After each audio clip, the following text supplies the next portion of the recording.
Okay, so I'm about to expose myself on this one, but it's fine. Half the guys here already fucking hate me.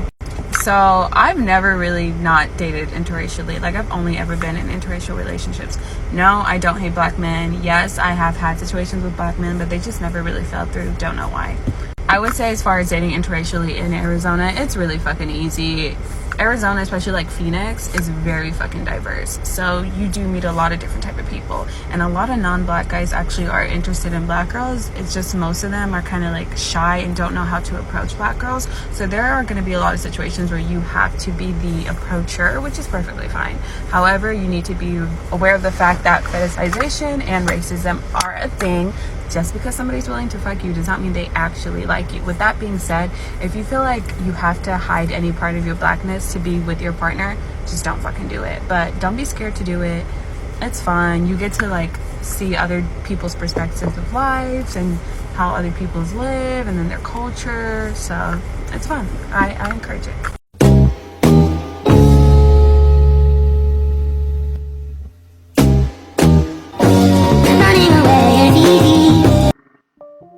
Check it out.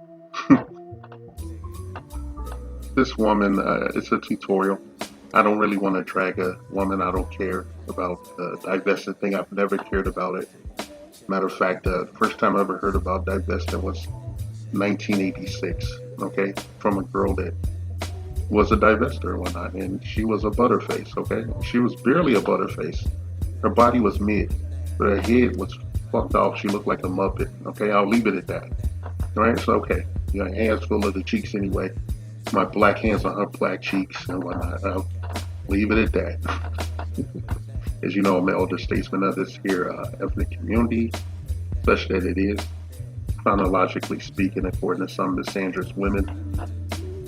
Anyway, this woman gave what sounds like a tutorial for interracial dating, you know, based on her own experiences over there in Phoenix, Arizona. She ended up revealing more than she probably would have intended and shit. Basically, what, you know, basically she revealed she's been used as a party favor, a sex toy and shit, lack of a better word.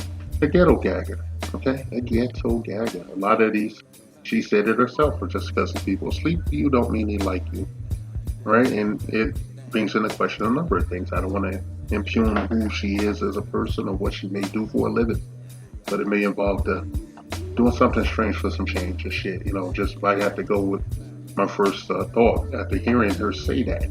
Okay, and then I look at her makeup. I know she's a dark-skinned woman, and they suffer from colorism more than anybody and shit. They impose that on everyone else in our ethnic group. They're mostly the ones talking about colorism because they want to be white. A lot of them, they want to be white deep down. They want to be anything but. That's why you see those day glow wigs and the stripper gear and shit. You know, just trying to anything to be exotic because of self-hatred. You know, through intense social engineering over generations. This only gotten worse. So yeah, my first inclination, my bullshit meter went off, and you know, I believed I was listening to a ghetto gagger. She may have done some very uncomfortable things sexually and shit, you know, maybe for exchange of resources or, you know, just to fit in. You know, I know a lot of black women that have done things just to fit into a group, another ethnic group, to folded themselves into it. Okay? And that's not just white people. I've seen them do it, they get into the Latin community too and shit. Okay? I've seen a lot of posers over there. And I always get that hatred look, you know, that slow boiling, low level of contempt before they just finally explode. Like, I have one of those kind of faces where someone wants to come back and say something indignant, you know, to me that, you know, some sort of self-righteousness in it, you know, on their part. You know, I believe that what we are seeing here is a ghetto gagger. Okay? I don't want to insult her about that. I'm not saying she was on the website or nothing. I'm just saying that she may have been used in that manner by white guys. A lot of white guys that I've met, and you know, some that I've talked to from, you know, across the pond and everything, can see American black women as practice girls. Okay, even I've talked to some Armenian gentlemen, you know, and they said that they use the black girls for sex before they get married to a nice Armenian girl. No. And it's a shame because, you see black women going out of their way to tone down their, what is, widely thought to be masculine behavior. They change the way they move in these groups because they see these guys as, some kind of golden albatross, that if they can get the white dude to wife them up, they'll be living that, that ideal lifestyle and shit. They'll be traditional for other groups, but not for their own men, because when they look dead ahead, they see a black man staring back at them and shit. And that's why it infuriates them so much that when we step out of the community, because they feel low key that each one of us is earmarked for one of them when they hit rock bottom and shit.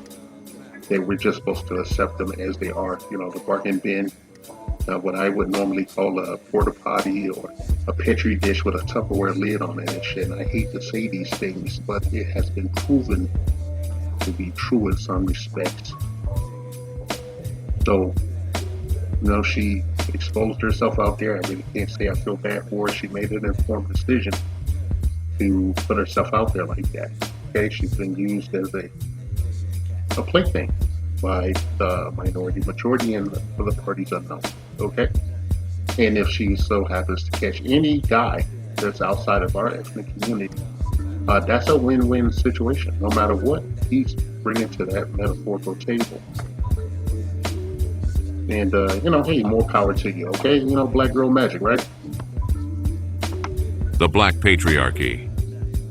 A non-existent group of fictional black male power brokers not discredited, erroneously jailed or outright killed by the minority majority who look the other way as they work tirelessly to shame, oppress, and outright take out the altruistic black female populace of the honorable democratic United States of America.